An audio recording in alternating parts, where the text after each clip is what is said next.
ونصلي ونسلم على رسوله الكريم أما بعد أعوذ بالله من الشيطان الرجيم بسم الله الرحمن الرحيم وإنك لعلى خلق عظيم صدق الله العظيم درود پاک پڑھ لیجیے۔ الصلاۃ والسلام علیک یا رسول اللہ وعلی آلک واصحابک یا حبیب اللہ، الصلاۃ والسلام علیک یا نبی اللہ وعلی آلک واصحابک یا حبیب اللہ۔ حمد و صلاۃ کے بعد یہ جو چند ایک دوست آگے بیٹھ گئے نا موبائل لے کے، ان کا خیال ہے کہ پیچھے نہ کوئی بات سن سکے، یہ سب ہاتھ اونچے کر رہے ہیں، موبائل اونچے کر رہے ہیں اور پیچھے بیچارے لوگ پریشان ہیں۔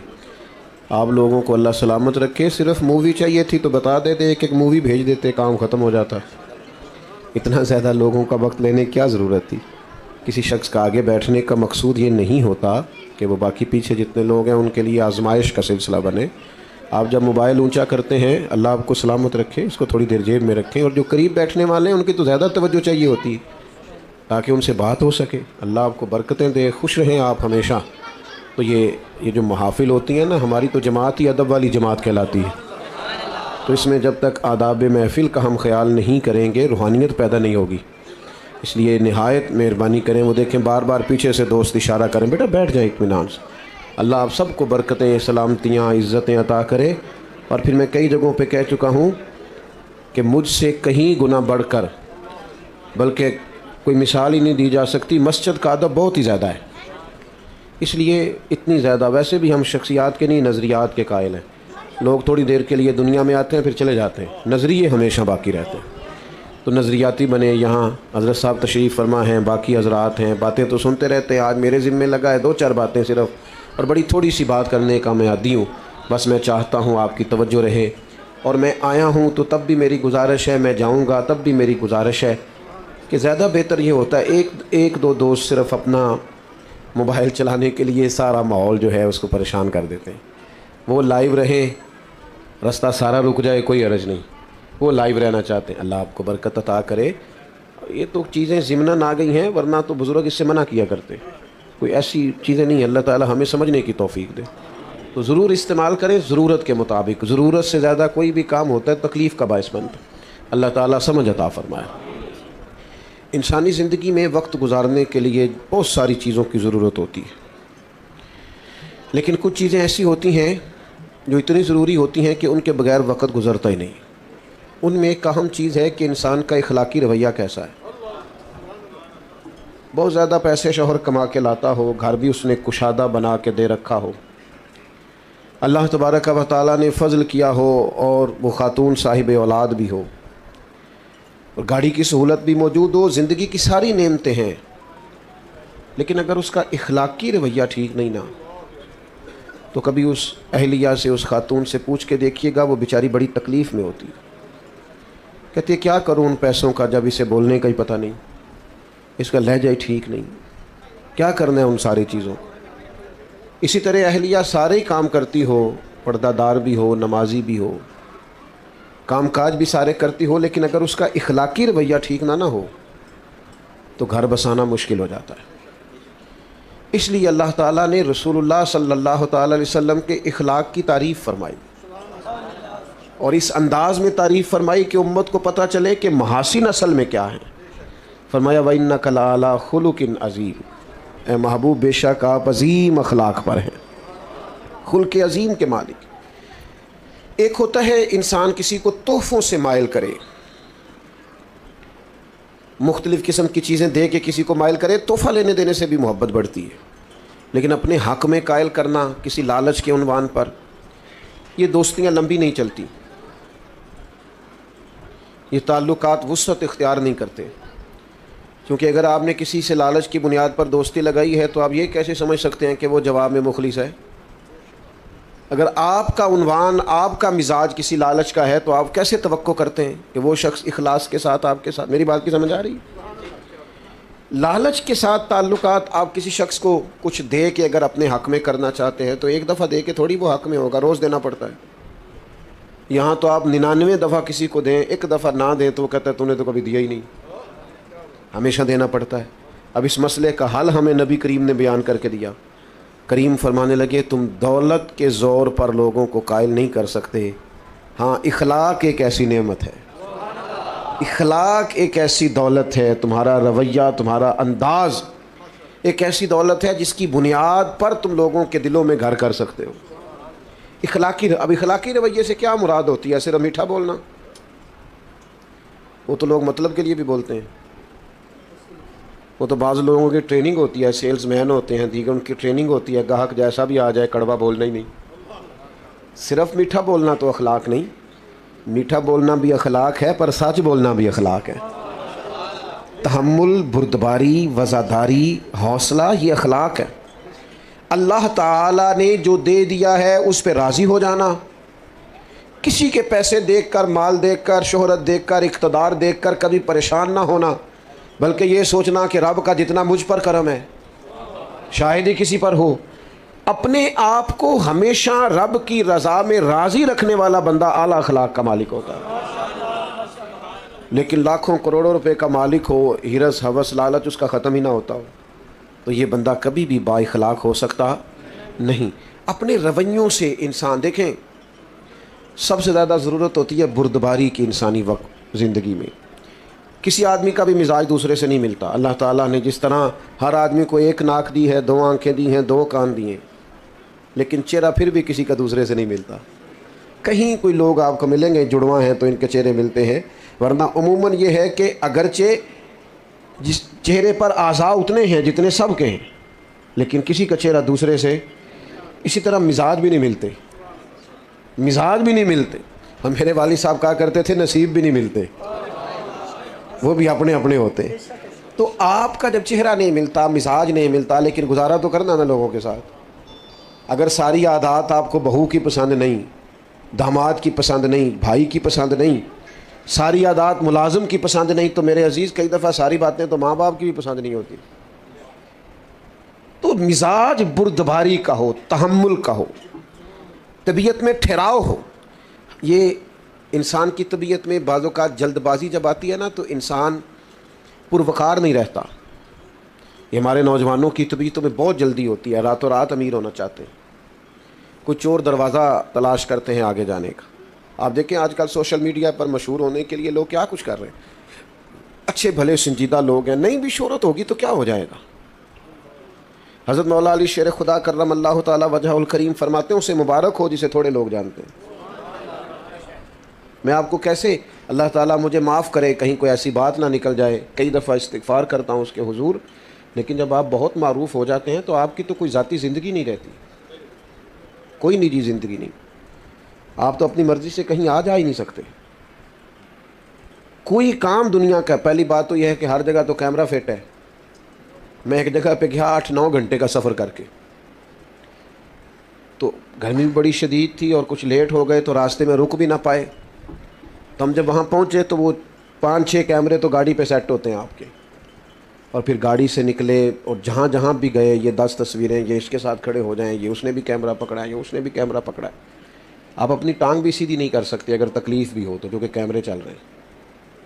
جب کافی دیر گزر گئی اور وہ تصویریں ہی بناتے رہے، تصویریں ہی بنتی رہیں، تو میں نے ان سے کہا کہ ایک گلاس پانی کا مل سکتا ہے؟ جب ایک دوسرا نہیں مانگتا، ظاہر ہے گرمی ہے، مسافر ہوں، سفر کیا ہے، چلو پانی مل جائے، اس کے بعد پھر کیمرے چلتے رہیں۔ تو پھر ایسا نہیں تھا کہ لوگ اچھے نہیں تھے، لیکن وہ کیمروں کی دوڑ میں بھول ہی گیا انہیں کہ آتے پہلے فوٹو ہوتی ہے کہ پہلے پانی ہوتا ہے، انہیں بھول گیا۔ اور جب میں نے توجہ دلائی تو پیار والے تھے، کچھ ان کی طبیعت میں احساس بھی پیدا ہوا کہ یار یہ ہم سے کیا ہو گیا۔ لیکن یہ چیزیں بردباری کو ختم کرتی ہیں، تحمل نہیں رہتا۔ بہت شہرت جب آپ کی ہو جاتی ہے تو بعض اوقات اس وقت بھی آپ کو بعض چیزوں کا احساس ہوتا ہے۔ عام دام برسر مطلب مزاج بردبار ہو، اس میں حلیمی ہو، یہ اعلیٰ اخلاق کی علامت ہے۔ نبی پاک علیہ السلام کی حدیث سنیے، سیرت سنیے، اور ذرا چنیے کہ انداز کیا ہونا چاہیے۔ میں آج دیکھتا ہوں کہ عدم برداشت ہے نوجوانوں میں، تحمل نہیں، اور اپنے مزاج کے خلاف تو بات برداشت ہی نہیں کرتے۔ ایک دوست کہنے لگے مجھ سے غلط بات برداشت نہیں ہوتی، تو میں نے انہیں کہا کہ جو بات صحیح ہوتی ہے وہ تو برداشت کرنی بھی نہیں پڑتی، وہ تو ہوتی صحیح ہے۔ نہیں سمجھ آئی بات کو آپ؟ مجھ سے غلط بات برداشت، تو اس کا مطلب ہے صحیح بات کو بھی برداشت کرنا پڑتا ہے؟ وہ تو برداشت کرنی نہیں پڑتی، وہ تو ہوتی ٹھیک ہے۔ برداشت آپ نے بھلا کیا کرنا ہوتا ہے؟ جو بظاہر آپ کے مزاج کے خلاف ہو، آپ کو لگے کہ بات ٹھیک ہے، اس کو آپ کو برداشت کر کے ٹھیک جواب دینا ہے، کہنا بھئی آپ جو کہہ رہے ہیں معاملہ وہ مجھ سے غلط بات۔ وہ کئی دفعہ دیہاتی ہماری مائیں باپ بھی کہہ دیتے ہیں اے ساڈا منڈا جی بڑے غصے والا ہے، میں کہ تھوڑے تے غصہ کر دینا تسی سہندے ہو، اس کو ایس ایچ او کے سامنے کھڑا کرو بھلا غصہ آتا ہے؟ یہ غصہ بڑا سیاںا ہے، یہ غریب آدمی پہ آتا ہے، کمزور پہ آتا ہے، طاقتور پہ کبھی غصہ، بات کی سمجھ آ رہی ہے؟ بردباری پیدا کرو، مزاج تحمل ہو، یار ذرا ٹھہراؤ ہو۔ اپنے بھی پریشان ہیں کہ بات نہیں مانی جا رہی، یعنی والد بھی بے باک ہو کہ اپنی اولاد کو کوئی کام نہ بتا سکے، والدہ بھی نہ بتا سکے، اپنے قریبی لوگ بھی بے تکلف ہو کے کچھ کہہ نہ سکے، تو کیا کمایا انسان نے زندگی میں؟ سرکار تشریف فرما تھے، ایک یہودی شخص آیا اور اس نے مطالبہ کیا کہ میری رقم آپ کے ذمے ہے، دے، اور سختی سے مطالبہ کیا، اور داستان اس کی یہ تھی کہ خود اس نے سیدنا بلال حبشی رضی اللہ تعالیٰ عنہ کو بلا کر کے کہا کہ آپ بعض اوقات قرض اٹھاتے ہیں مہمان نوازی کے لیے تو مجھ سے لے لیں، تو حضرت بلال نے اس سے لے لی۔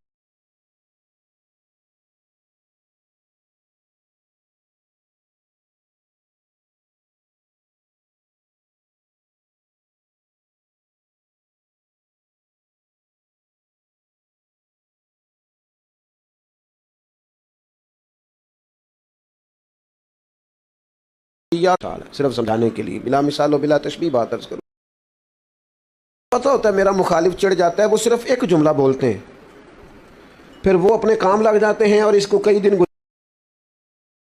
وہ کام لگے ہوئے ہیں اور یہ بیچارہ اسی میں الجھا ہوا ہے۔ بھائی انہوں نے تو تجھے بھانپ لیا ہے، تیرا وقت ضائع کرا رہے ہیں، تجھے تکلیف میں ڈال رہے ہیں۔ میں تھوڑی دیر پہلے بھی عرض کر رہا تھا، ایک بزرگ تھے، ان کا کوئی نام تھا، چلے کوئی نام رکھ لیں، محمد بشیر کر لیں، تو کسی کر رہا تھا، اس نے بڑی بنا کے کی کہ ان کو اشتعال دلاؤں گا، تو حاجی صاحب بڑے سیانے بندے تھے، اس نے کہا جناب میں کہنا تو نہیں چاہتا تھا پر میرا آپ سے پیار ہے، وہ آپ کے خلاف بڑی باتیں کر رہا تھا، وہ دانا آدمی تھے، ہنس پڑے، کہنے لگے وہ بشیر نام دے کئی بندے نے، وہ پتہ نہیں کسی گل پہ کردا سی، ایک میرا کلے دا نام ہے، پتہ نہیں کس کی بات کر رہا تھا، ہاں میں کوئی پریشان نہیں ہوں، ویسے ہی تجھے غلط فہمی ہو گئی، لو اتنی سی بات ختم ہو گئی۔ ضرورت کیا ہے؟ ہر شخص وَإِذَا خَاطَبَهُمُ الْجَاهِلُونَ قَالُوا سَلَامًا، کچھ لوگ ایسے ہیں جن کی جہالت کا جواب ہے ان کو سلام کیا جائے، ہر آدمی سے بحث نہیں ہو سکتی۔ امام شافعی فرمایا کرتے تھے میری کبھی علماء سے بحث ہوئی، انہوں نے فروعی مسئلے میں اپنی رائے دی، میں نے اپنی رائے دی، فرماتے ہیں کبھی اس عالم کی بات غالب آئی، کبھی میری آئی، کبھی میں جیت گیا، کبھی وہ عالم جیت گئے جب علماء سے بحث ہوئی، لیکن فرماتے ہیں میری جب بھی جاہلوں سے بحث ہوئی ہے جاہل ہی جیتے ہیں، میں جاہلوں سے کبھی جیت سکا، کوئی نہیں سمجھ آئی آپ کو میری بات، جاہلوں سے میں جیت سکا، جو بندہ ہی جاہل ہے اس کے سامنے آپ دلیل کیا دیں گے جب وہ جاہل ہے بیچارہ؟ تو سمجھ لیں اس بات کو۔ اس نے آ کے حضور سے سختی سے مطالبہ کیا، کریم نے فرمایا ابھی تو وقت ہے، اس نے اور سختی کی۔ یہ کمال ہوتا ہے انسانی زندگی کا۔ اللہ کے حبیب مسکرائے، حضرت عمر فاروق رضی اللہ تعالیٰ عنہ ساتھ تھے، تلوار نکال لی، حضور فرمانے لگے عمر کیوں جلدی کرتا ہے؟ انہوں نے رقم لینی ہے، وہ مطالبہ کر سکتے ہیں، تو انہیں کہہ ذرا نرمی سے مطالبہ کرے اور مجھے کہہ کہ وقت پہ دے دیں۔ پھر فرمایا ساتھ لے جائیں جناب عمر سے، کہا فلاں جگہ کھجوریں پڑی ہیں، جتنے پیسے ہم نے ان کے دینے ہیں وہ انہیں دے دیں، اور فرمایا یہ جو تم نے تلوار نکالی ہے نا، انہیں ڈرایا ہے، اس کے بدلے تھوڑی کھجوریں زیادہ بھی دے دیجیے، تھوڑی زیادہ کھجوریں بھی دیں۔ میں نے پیسے دیے، اب میں جب دے رہا تھا پیسوں کے عوض کھجوریں اور تھوڑی زیادہ دے رہا تھا، تو وہ یہودی مجھ سے بات کرنے لگے، کہنے لگے عمر بات تو سن، تو مجھے تو غصہ تھا، میں توجہ ہی نہیں کر رہا تھا، انہوں نے جب مجھے قریب کرنا چاہا تو میں نہیں ہو رہا تھا، فرماتے ہیں وہ مجھ سے کہنے لگے عمر یار ناراض نہ ہو، میری طرف توجہ کر۔ میں نے کہا کیا ہوا؟ کہنے لگا میں عام آدمی نہیں ہوں، تورات کا جاننے والا، کتاب میں آخری نبی علیہ السلام کی جتنی نشانیاں پڑی تھی ساری حضور میں پائی جاتی ہیں،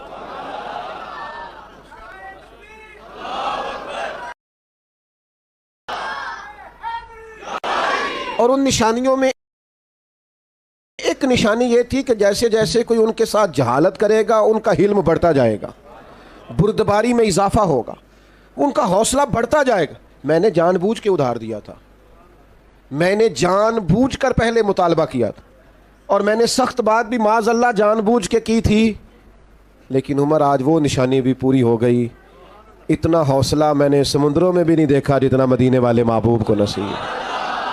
لہٰذا مہربانی کریں مجھے ساتھ لے جائیں, مجھے معافی بھی لے کے دے دیں اور محبوب کریم کا کلمہ پڑھوا کے مجھے مسلمان بھی کرا دیں.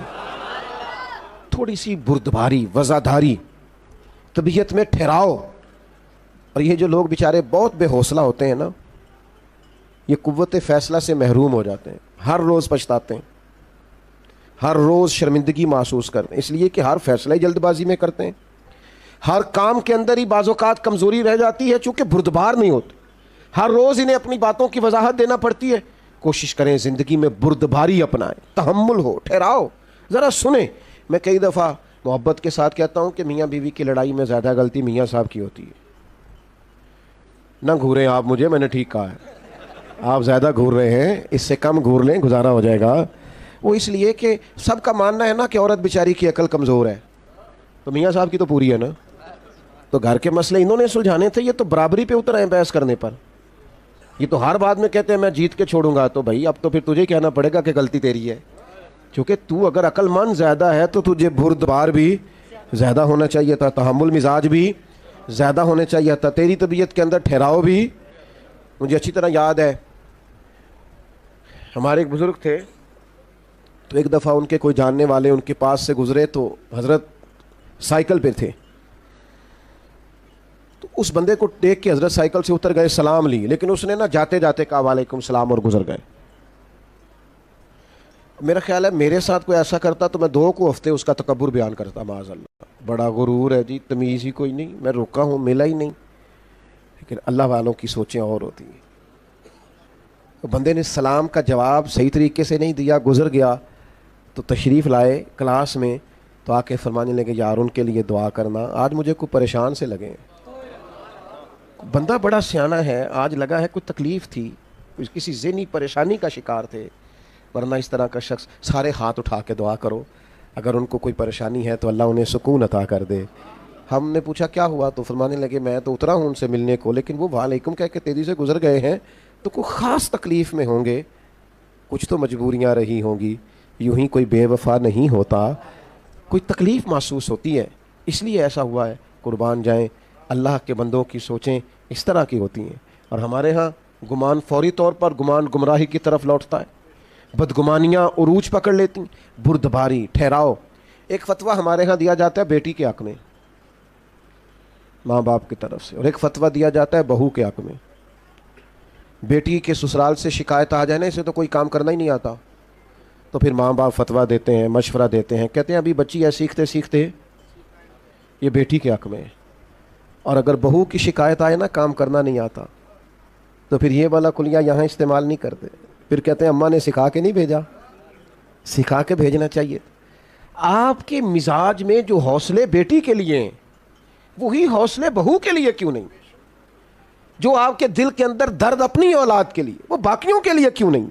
مسلمان کی شان یہ ہے کہ جو اپنے لیے پسند کرتا ہے وہی اپنے بھائی کے لیے بھی پسند کرتا ہے, یہ اس کا اعزاز ہے. تو بردباری پیدا کریں, اور وہ بھی چند لوگوں کے لیے نہیں, حضور کی امت کے لیے. اور اسی بردباری کا اگلا نتیجہ یہ ہوگا کہ غصہ ختم ہوگا. میں آپ سے عرض کروں, اگر علماء سے لوگ 100 مسئلہ پوچھتے ہیں نا روز, تو ہو سکتا ہے 95 طلاق کے مسئلے ہوں. اتنی بڑی ریشو ہو گئی ہے طلاق کی. وجہ کیا ہے؟ بردباری نہیں, غصہ ہے, اور شدید غصہ ہے. غصہ اچھا ہے, غصہ بری چیز نہیں, لیکن غصہ آنا چاہیے جب اللہ کی حدیں توڑی جائیں, شریعت کی مخالفت. یہ تو غصہ محمود ہے, لیکن ہمیں غصہ آتا ہے جب کوئی ہماری ذاتی مخالفت کرتا ہے. حدود اللہ کے معاملے میں ہم غصہ نہیں کرتے. عزیز دوستو, یاد رکھنا, غصہ, اللہ کے حبیب علیہ الصلاۃ والسلام نے فرمایا میں اسے پہلوان جانتا ہوں جو غصے کے وقت اپنے آپ پر کنٹرول کر لے. اسے حضور نے پہلوان کہا. اسے شدید غصہ آیا ہے, اشتعال دلایا گیا, سخت لہجہ ہو سکتا تھا, سب اسے آتا ہے, لیکن رب کی رضا کے لیے کنٹرول کر گیا. یہاں تو نہ اساتذہ کو لوگ معافی دیتے ہیں, نہ بزرگوں کو دیتے ہیں, نہ والدین کو دیتے ہیں. کیوں جی؟ بعد میں کہتے ہیں مجھے غصہ تھا. وہ خدا کے بندے, یہی تو مقام جگہ تھی, مقام تھا جہاں امتحان تھا تھوڑا سا. تو بردباری, غصے سے دوری. اور تیسری بات, اپنی زندگی حکمت کے ساتھ گزاریں. دانائی حسن ہے دین کا, نبی پاک نے صرف قرآن نہیں سکھایا، وَيُعَلِّمُكُمُ الْكِتَابَ وَالْحِکْمَةَ، حضور نے کتاب بھی سکھائی ہے اور ساتھ حکمت بھی سکھائی. اور اللہ کے حبیب علیہ السلام نے فرمایا یہ حکمت اور دانائی یہ مومن کی گمشدہ میراث ہے، جہاں سے ملے وہیں سے لے لو. حضرت لقمان نے اپنے بیٹے سے کہا تھا بیٹا میرے جو تجربے ہیں نا میں نے ان کی قیمت چکائی ہے، محنت کی ہے، جد و جہد کے بعد تجربے سیکھیں. آپ کی توجہ ہے میری بات پر؟ ماشاءاللہ آج میں نے دوستوں کا مجاہدہ آزمایا ہے، تقریباً 18 منٹ بغیر موبائل کے نکالے ہیں کچھ دوستوں نے. یہ میں نے آج مجاہدہ دیکھا ہے. چلیں اتنا تو حوصلہ پیدا ہو ہی گیا اللہ کے فضل. 18-17 منٹ تقریباً میرے سامنے کھڑی ہے، اتنی دیر کچھ دوستوں کے موبائل رہے. چلیں انشاءاللہ تعالی امید لگ گئی ہے آپ کے یہ 30 بھی ہو ہی جائیں گے کسی دن انشاءاللہ. اتنی کو دیر نکلتی ہے ہماری موبائل کے. اللہ سلامتی عطا کرے. آپ بس بات بھی سمیٹنے لگا ہوں، آپ غور فرمائیے گا. حکمت، دانائی، حضرت لقمان فرماتے ہیں ہمارے پاس جو دانائی ہے ہم نے اس کی قیمت چکائی ہے. اور فرماتے ہیں تمہیں کہہ رہے ہیں کہ بغیر قیمت کے دانائی لے لو، تمہیں قیمت نہ چکانی پڑے تم ویسے لے لو دانائی. اپنے بزرگوں سے، بڑوں سے، بالخصوص سرکار دو عالم علیہ السلام کے ارشادات سے حکمت سیکھیں. حضور دانائی کی بات کرتے اور تدبر کی بات کرتے. حضرت سعد بن عبادہ رضی اللہ تعالیٰ عنہ کے پاس نا جھنڈا تھا فتح مکہ کے موقع پر. تو ایک ایسا وقت آ گیا، ماحول ایسا بن گیا کہ ان سے جھنڈا واپس لینا پڑا. یہ لفظ بولا جاتا ہے علم بردار. تو غزوات کے اندر، جنگوں کے اندر کسی کے ہاتھ میں، جس کے ہاتھ میں جھنڈا ہوتا تھا، جو علم بردار ہوتا تھا، ایک اہم پوسٹ پر ہوتا تھا، آگے آگے چلتا تھا. اور یہ اتنا اہم کام تھا کہ جنگ موتا کے موقع پر سرکار نے نصیحت فرمائی تھی اگر فلاں شہید ہو جائے تو جھنڈا فلاں کے ہاتھ میں، فلاں شہید ہو جائے تو فلاں کیا. یہ اہم کام تھا. تو حضرت سعد بن عبادہ رضی اللہ تعالیٰ عنہ کے پاس جھنڈا تھا. اب کچھ حالات ایسے بن گئے کہ تقاضا حکمت کا یہ تھا کہ جھنڈا ان سے لیا جائے، مطالبہ ہو رہا ہے. لیکن خدمات بڑی ہیں، عظمت بڑی ہے، شان بڑی ہے، بہت بڑے آدمی ہیں، اور کوئی ایسی بات بھی نہیں کہ ضرور ان سے لیا جائے، پر حکمت کا تقاضا ہے کہ لے لیا جائے. اب کیا کیا جائے، کیسے جھنڈا مانگا جائے؟ تو چند لوگوں نے مطالبہ کیا کہ آپ یوں کریں، ان سے جھنڈا واپس لیں. اب یہ میرے رسول کریم کا طریقہ دیکھو. حضور نے فرمایا کوئی مسئلہ نہیں، جھنڈا لے لیتے ہیں ساتھ سے. اللہ کے حبیب نے جناب سعد بن عبادہ سے جھنڈا لے کے انہی کے بیٹے کو دے دیا. فرمایا آپ کے بیٹے اب جھنڈا لیں گے. دنیا میں اس وقت بندہ زیادہ جوان ہو جاتا ہے جب وہ سمجھتا ہے میرے کام تو میرے پتر نے سنبھال لیے. تو موج بن گئی ہے، اب تو یہ وہ سیٹ پہ آ گیا ہے، کمال ہو گئی، خیر صلی. اب تو بجائے اس کے کہ حضرت سعد بن عبادہ پریشان ہوتے کہ مجھ سے لے لیا ہے، وہ پہلے سے بھی زیادہ راضی ہو گئے. کیا کمال ہوگی. اب وہ لوگ بھی حضور کی حکمت پر عش کر اٹھے جنہوں نے یہ عرض پیش کی تھی، کہا یا رسول اللہ یہ تو کمال ہو گئی ہے. کیا تدبر ہے، کیا فہم و فراست ہے، کیا دانائی ہے، کیا حکمت ہے. ہم نہ زندگی گزارتے ہیں لیکن دانائیوں کو شامل نہیں کرتے. ایک دوست اپنے بچے کو ایک دفعہ دم کرانے لے آئے بزرگ، تو ان کے سامنے شروع ہو گئے، کہنے لگے یہ تو بڑا بیوقوف ہے، نادان ہے، ضدی ہے، نہ پڑھتا ہے نہ کوئی کام کرتا ہے. تو میں نے ان سے کہا آپ تو بڑے سخت اس کے بارے میں رائے رکھتے ہیں. کہنے لگے باقی بھائی ٹھیک ہے، یہ پتہ نہیں بچہ کس پہ چلا گیا. تو میں نے کہا مہربانی فرمائیے گا آج کے بعد آپ نے اس کے سامنے نہیں کہنا تو ضدی ہے، یہ تو پکا ہو جائے گا بیچارہ. یہ کہے گا میں کو الگ ہوں بہن بھائیوں سے. اپنی اولاد کی تربیت کریں تو غیر محسوس طریقے سے کریں. اس طرح ان کو ٹارگٹ کرنا تمہارا کچھ نہیں ہو سکتا، تم کبھی ٹھیک نہیں ہو سکتے، ساڈا قبیلہ تو نہیں نہ آگے جا سکتا. یہ آپ کیا کر رہے ہیں؟ آپ اس کو پکا کر رہے ہیں کہ ناکام ہو جائے. اولاد ہے، بیٹا ہے، بیٹی ہے، ان کے رویے کو سخت تھوڑی کیا جائے گا. ان کو تو اس طریقے سے سمجھایا جائے گا کہ کام بھی ہو جائے، انہیں پتہ بھی نہ چلے ہمیں سمجھایا جا رہا ہے. اس طریقے سے میرے ابا جی کہا کرتے تھے بالا نو کام دسو تو بہتر ہے کام آپ کرنا شروع کر دیو. وہ خود اٹھ کے آ جائیں کہ تسی بابو میں کرنا. تو نہیں پتر تو تھکے آیا ہے کہڑا کوئی کام میں کر لینا ہے، تو بیٹھ. تو کہتے نہیں ابا جی آپ کیوں کریں گے، میں کو نہیں تھکیا، تسی بیٹھو میں کردا. آپ دھانائی کے ساتھ چیزوں کو لے کے چلیں. لیکن وہ کسی وقت ہمیں خطاب کرنے کا شوق ہوا ہوتا ہے تو بس وہ بیچارے بیٹے کی کلاس لگ جاتی ہے. وہ پھر بچے شکایت کرتے ہیں، کہتے ہیں ہمارے گھر میں تو بات شروع ہوتی ہے تو کئی ہفتے ختم بھی نہیں ہوتی. وہ ابا جی باہر بھی کسی کا غصہ ہو تو گھیر گھار کے گھر لے آتے، پھر ناراض ہو رہے ہو میرے نال، تھوڑے تھوڑے گھورتے ہیں آپ اور دائیں بائیں دیکھتے ہیں. مسجد میں بیٹھا ہوں کسی بیٹے نے شکایت نہیں لگائی. میں تو اوورآل آپ کو بات سمجھا رہا ہوں. خدا را یہ ہمارے بچے ہیں، ان پھولوں کو ہم نے سجانا ہے. اگر کوئی جڑی بوٹی ہو گائے نا تو اچھا کسان وہ ہوتا ہے جو